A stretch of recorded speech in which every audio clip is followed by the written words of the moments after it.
Olá, boa noite. Eu sou o William Galvão e começa agora o Jornal da Justiça desta segunda-feira, 8 de janeiro. Data que marca um ano dos atos antidemocráticos, quando vândalos invadiram e depredaram as sedes dos três poderes. Hoje, uma cerimônia com a presença dos presidentes da República, do Supremo e do Congresso Nacional lembrou o dia em que a democracia resistiu ao mais duro ataque da recente história do Brasil. Esse é um dos destaques de hoje e você acompanha também nesta edição. Em discurso no plenário, o presidente do Supremo defende a pacificação do país. Levantamento dos danos materiais do STF revela prejuízo de mais de 12 milhões de reais por causa dos atos de vandalismo. E ainda, suspeitos de financiar os ataques aos três poderes são alvos da Polícia Federal em mais uma fase da Operação Lesa Pátria.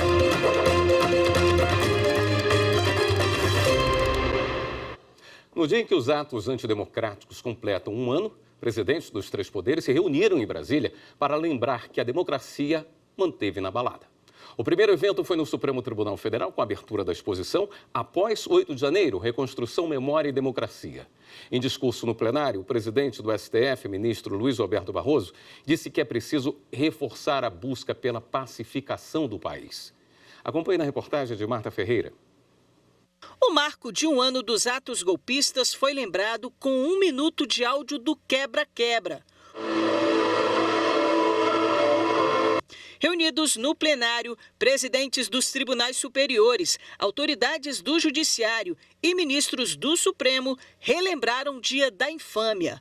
O presidente do STF, ministro Luiz Roberto Barroso, abriu o discurso chamando a atenção para a importância de manter viva a memória do episódio, que remete ao país que não se quer.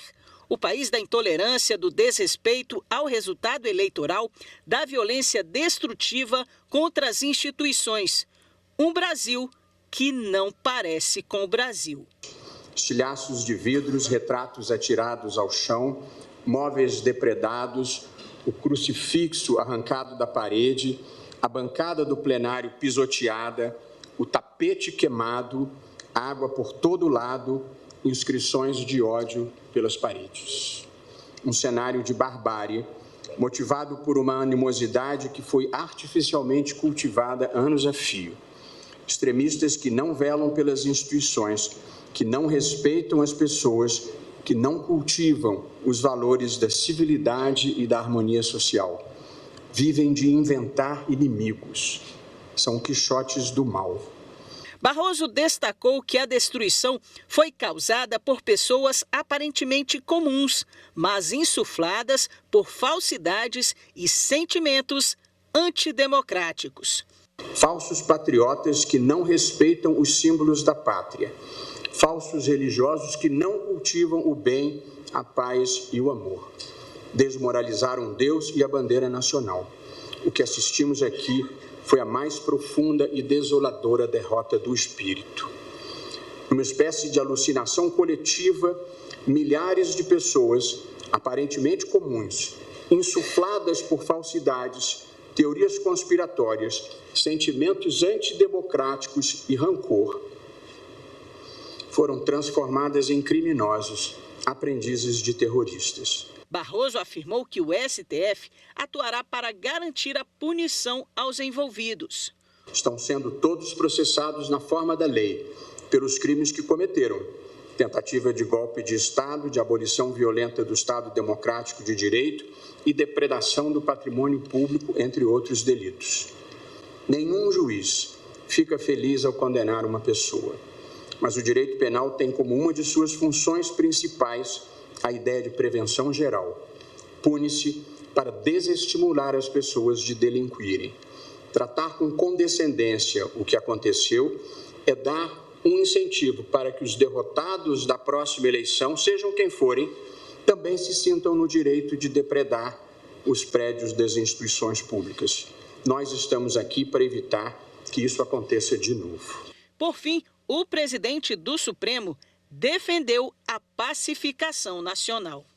Precisamos viver a verdadeira pacificação da sociedade, em que pessoas que pensam de maneira diferente possam se sentar à mesma mesa e conversarem, com respeito e consideração, sem ofensas ou desqualificações, em busca das melhores soluções para um país melhor e maior. O Brasil merece. Um papel fundamental na reconstrução da sede do STF, a ministra aposentada Rosa Weber, que presidia a corte à época, também discursou na cerimônia. Para ela, a data precisa ser lembrada como um marco na resistência da democracia. 8 de janeiro de 2023 há de se constituir sempre, para mim, o dia da infâmia, mas com uma dupla face.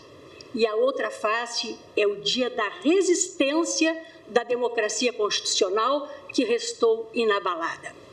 Por isso, eu repito e continuarei sempre a fazê-lo, há de ser sempre relembrado, como hoje estamos fazendo aqui, para que ele jamais se repita.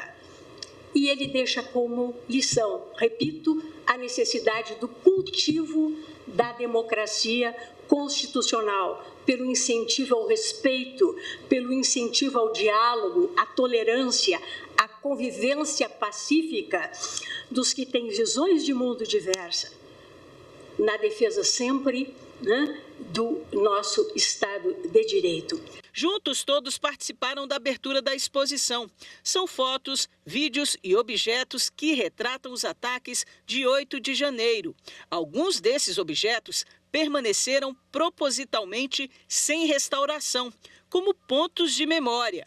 A ideia é proporcionar uma reflexão sobre a gravidade do atentado. A exposição estará aberta amanhã à visitação do público entre 1 e 5 da tarde.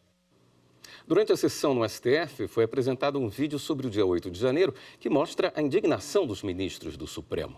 Eles ressaltam que a democracia saiu fortalecida e que o episódio jamais poderá se repetir.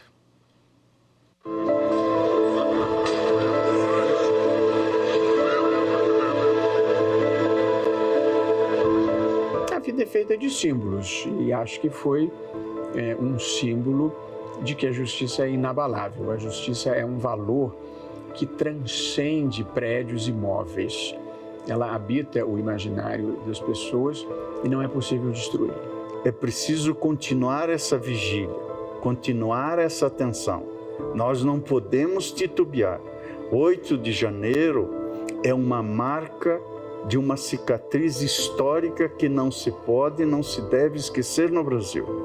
Porque se nós perdermos a memória desse dia, evidentemente que o futuro poderá ser ainda mais bárbaro do que nós vivenciamos. O Brasil nunca mais vai esquecer e nem deve esquecer. Acho importantíssimo, ministra Rosa, a todo momento lembrar o dia 8 de janeiro, porque o maior perigo disso acontecer de novo é o perigo da indiferença. Eu acho que a nossa democracia está consolidada, o que não significa gravidade, o que não significa que isso deve ser aceito, deve ser tolerado. O recado é muito simples, a democracia, ela não está em jogo.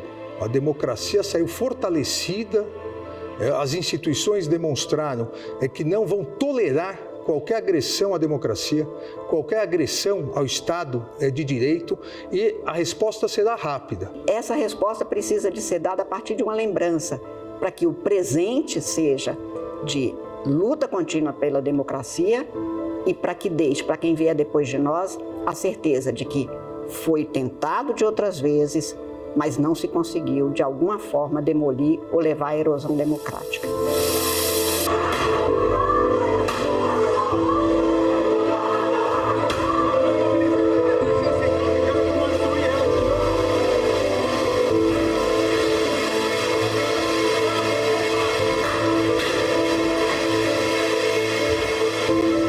Acho que o 8 de janeiro foi um alerta importante daquilo que não pode mais se repetir.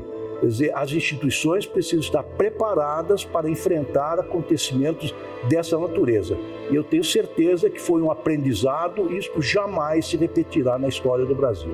Não se constrói uma sociedade saudável sem o enfrentamento adequado daquilo que se quer esquecer. O sacrifício da recordação significa a opção por não reproduzir, por não repetir e por fazer diferente e fazer muito melhor. E é fundamental que essas marcas fiquem perenizadas para que nós nos lembremos desse dia da infâmia, como já chamou a ministra Rosa Weber, que foi o dia 8 de janeiro. E esses pontos de memória, eles marcam na história para que aquilo ali seja um símbolo do que o que um dia, infelizmente, aconteceu, não se repita nunca mais.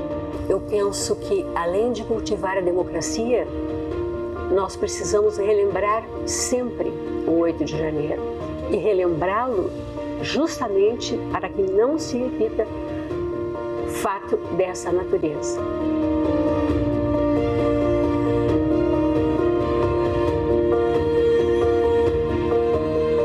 Eu peguei não só esse pedaço de mármore no hall dos bustos, como também peguei um pedaço das vidraças estilhaçadas para guardar, porque eu também não quero esquecer. Mas eu não vou esquecer. Enquanto eu viver, eu vou lembrar.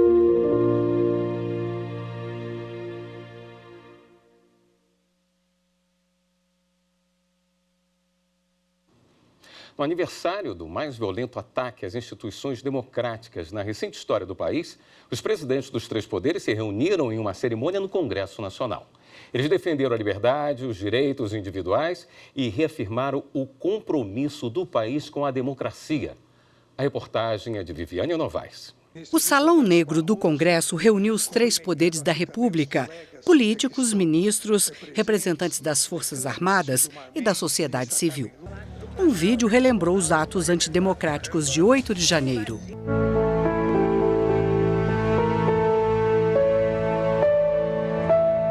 O presidente do Supremo Tribunal Federal, ministro Luiz Roberto Barroso, lembrou que os atos estão sendo punidos de acordo com a lei. Milhares de pessoas aparentemente comuns, insufladas por falsidades, teorias conspiratórias, sentimentos antidemocráticos e rancor, foram transformadas em criminosos, aprendizes de terroristas.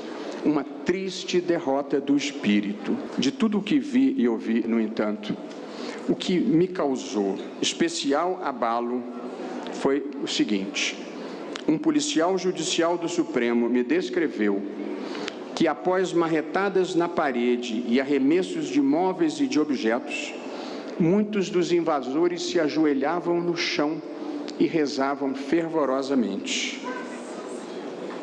De onde, Deus do céu, poderá ter saído essa combinação implausível de religiosidade com ódio, violência e desrespeito ao próximo?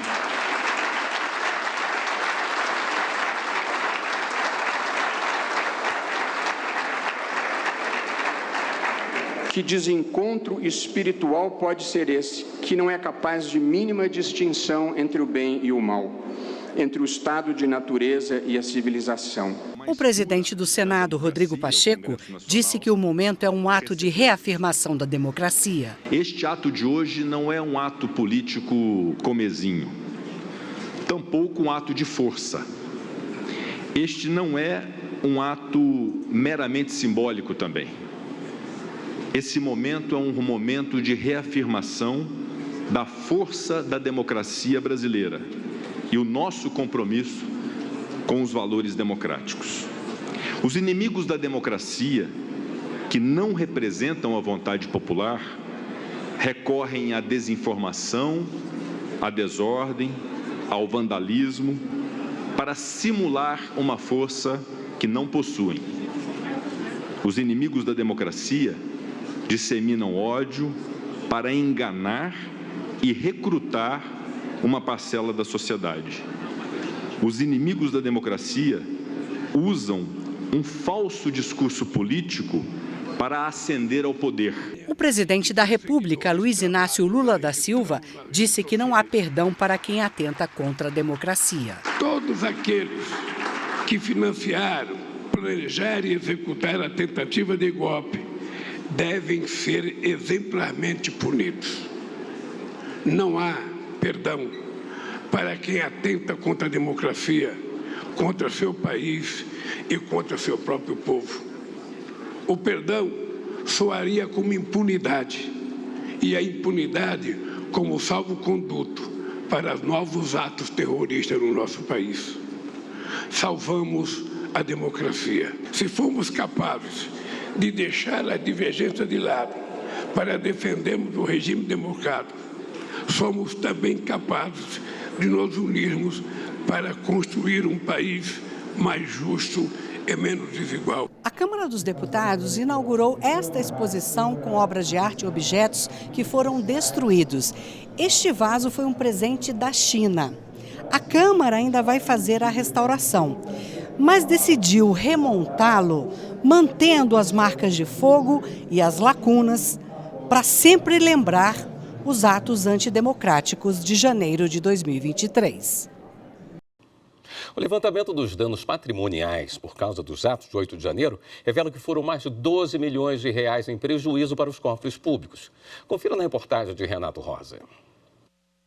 Peças históricas, móveis, objetos de arte, nada escapou dos vândalos nos atos antidemocráticos de 8 de janeiro de 2023.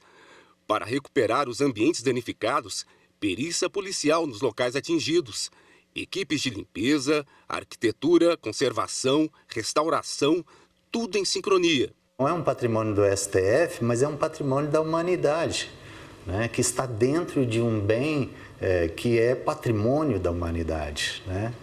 Então, vai ser com muita honra que a gente vai poder voltar a receber o público externo nas nossas visitas, no nosso próprio museu. Alguns danos permaneceram sem restauração, mas foi proposital, para que as pessoas reflitam sobre a gravidade dos ataques. O STF criou pontos de memórias com as marcas da violência, para que o episódio jamais seja esquecido e se repita. O levantamento feito pelo Supremo revela que o prejuízo material passa de R$ 8.600.000, com 951 itens furtados, quebrados ou completamente destruídos. Já a despesa para a reconstrução do plenário passou de R$ 3.400.000. Ao todo, foram mais de 12 milhões de reais em prejuízo para os cofres públicos. Esse valor não inclui a perda de objetos com natureza de patrimônio cultural de valor inestimável. Foram perdidos 106 itens históricos, como esculturas e móveis que não puderam ser restaurados e não podem ser repostos. O levantamento do Supremo também mostra que até agora foram restaurados 116 itens do acervo do tribunal. Entre eles, 22 esculturas, bustos, estatuetas, itens do plenário e a estátua à Justiça da Praça dos Três Poderes, 21 telas e tapeçarias, 4 galerias de retratos, galeria de ministros, de presidentes, de diretores gerais e secretários gerais, 19 objetos, lustres, brasão da República, vasos, 50 itens de mobiliário, cadeiras, mesas, móvel expositor da Constituição. Hoje, quem vê o edifício sede restaurado sente o espírito da democracia e da força da instituição. O ministro Alexandre de Moraes, relator das ações sobre o 8 de janeiro no Supremo, tomou mais de 6 mil decisões sobre o caso no ano passado. 30 pessoas já foram julgadas pela participação nos atos. 29 tiveram julgamento iniciado e outras 146 ações penais devem ser analisadas até abril. A repórter Marta Ferreira traz o balanço completo na reportagem. Essas imagens jamais serão esquecidas. Golpistas invadindo as sedes dos três poderes, destruindo tudo que encontravam pela frente. Janelas, móveis, documentos, objetos históricos, obras de artes, nada foi poupado. Muitos deles fizeram questão de mostrar a destruição em suas redes sociais.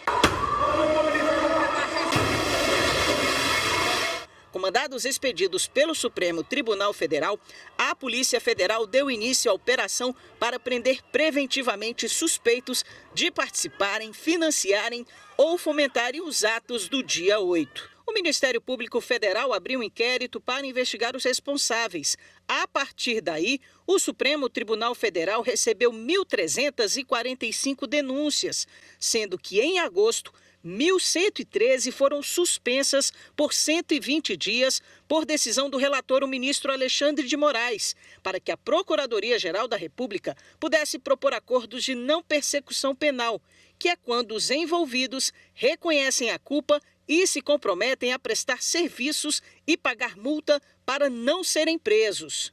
São pessoas que estavam acampadas em frente aos quartéis e incitaram a tentativa de golpe de Estado, mas não participaram diretamente da invasão da Praça dos Três Poderes. As outras denúncias, também apresentadas pela PGR, que dizem respeito aos crimes mais graves, são as que estão sendo levadas a julgamento.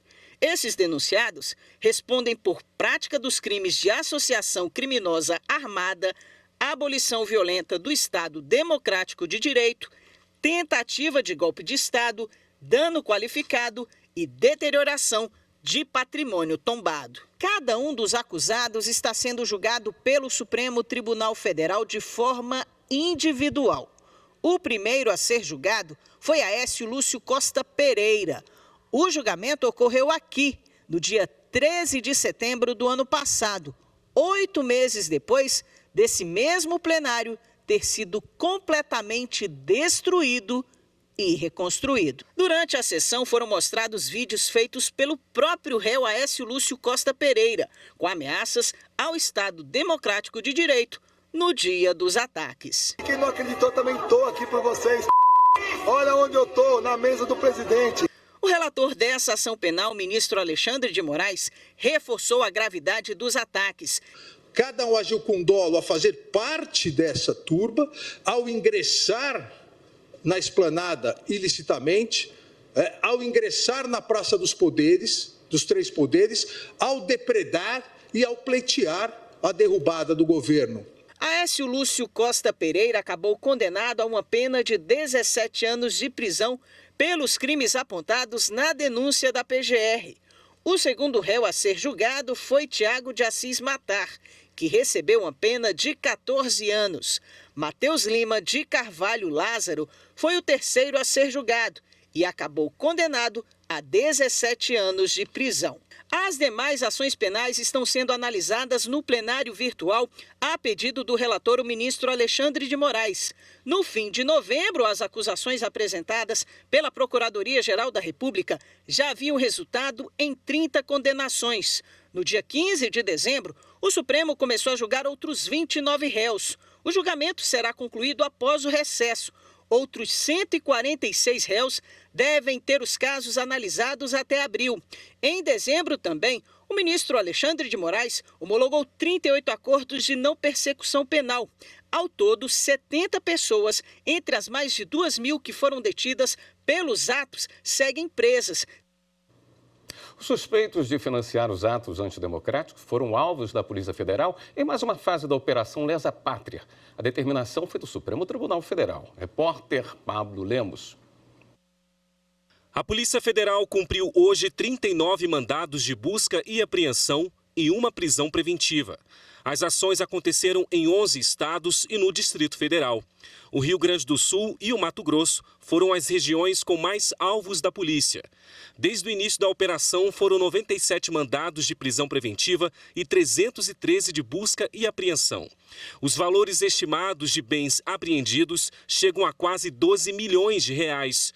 E os de veículos e ônibus, também apreendidos, passam de 13 milhões. Esta foi a 23ª fase da operação autorizada pelo Supremo Tribunal Federal. O ministro Alexandre de Moraes, relator do caso, determinou a indisponibilidade de bens e valores dos investigados para reparação dos danos causados aos prédios públicos. Os prejuízos podem chegar a 40 milhões de reais. Os investigados vão responder por crimes como abolição violenta do Estado Democrático de Direito, golpe de Estado, dano qualificado e associação criminosa. De acordo com a Polícia Federal, a Operação Lesa Pátria continua e será atualizada à medida em que novos mandados forem determinados pela Justiça. Esta edição do Jornal da Justiça fica por aqui. Obrigado pela companhia. Uma ótima noite para você.